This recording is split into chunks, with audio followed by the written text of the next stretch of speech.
It's been 2 days since the horrible defeat to Borussia Dortmund, 3-1 at San Siro, guys. Humiliating defeat for Milan. Milan barely hanging on to a possible Champions League advancement for the next round. They will need PSG to lose, and they will need to win against Newcastle, even if PSG ties, because they won their game 3-0 against us and we only won 2-1. They would go and move on. So there's only one scenario: Milan winning and PSG losing. A lot of questions and debate around the team. What is Milan? What's the identity of this team? L'identità del Milan. Is it a counter-attacking team? Is it a ball possession team? Why are there so many injuries on this team? More than half the team has been injured so far. In defense, guys, we have 6 center backs. We have Tomori, Tia, Kier, Kalulu, Pellegrino, Caldara, and now they call up Simic. All of them are injured besides Simic and Tomori, and Caldara, we don't care. So it's not normal to have so many injuries. Is it because the training sessions are too hard? Is it because the way they train? Why? What is the reason? And Pioli, every time they ask him, he beats around the bush. And so besides the fact that there's too many injuries, they said originally, or they thought that if Pioli lost the Fiorentina game and the Borussia game, he would be out. I think personally is è finito. Il ciclo è finito con il Milan. The problem is, who do you replace him with? And who do you play? Because there was a rumor this week that Shevchenko gave his name. Guys, we don't need a Shevchenko. We don't need a Shevchenko as interim till the end of the season. It's going to be worse with Shevchenko than what it could be with Pioli. I am a firm believer of that. Not all great players are good coaches. Shevchenko hasn't done anything in his coaching career, and I wouldn't want him as a coach, honestly. To me, it's a no. So we'll see. Milan at the beginning of the season, we said, was very good with the ball possession. We saw a different team. Everybody started the team healthy. Besides Benacer, we saw a good Loftus-Cheek. We saw a good Reinders. Krunic, the front of the defense, played fantastically well. Krunic, now every time he touches the ball, you feel like throwing him in the garbage.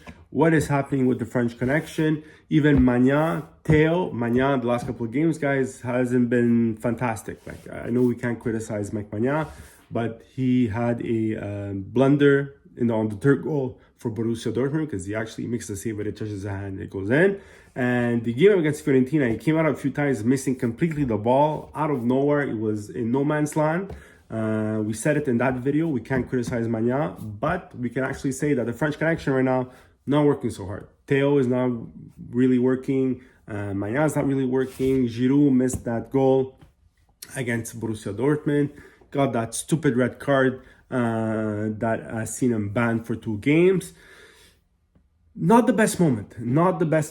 And the Chukwueze goal, as much as it was beautiful, I think just masked the fact that Milan couldn't muster anything up in that first half. Like, it wasn't a bad first half, but they hadn't created anything. They had missed the penalty shot. And that's the result, guys. That's the result. Dortmund against Milan had fields of running space. That difesa a zona, that zone defense, Calabria always seems out in the wind. He seems like he's never in the right position. On the right-hand side, there's always lots of room to run. And it's catching up to them. And against the big teams like Borussia Dortmund, who have fast wingers like Malin, we saw Milan suffered a lot. And it wasn't the only one. We saw it against Nico Gonzalez and Fiorentina. Like, something has to give. And I don't know if it's just the coach. They're going to say, which coach do you want? Me, I would want the Zebi from Brighton. Is Brighton going to let you go? Absolutely not. Palladino from Monza? Maybe. Conte? I gotta be honest, guys. I'm not a Conte fan. I know a lot of people say Conte. He's won, but he's won on his conditions. And if he doesn't like what he sees after a year, he's out. So I wouldn't give 13 million euros to Conte. I'll be honest. So I don't know. Let me know what you think. Write in the comments. This Milan team needs to wake up against Frosinone. They can't afford to lose. We need a good performance. Giroud won't be there. Leao won't be there. We're talking maybe Benacer might be there. We'll see. I'm happy for Chukwueze that he scored. Hopefully it's going to open the floodgates for him.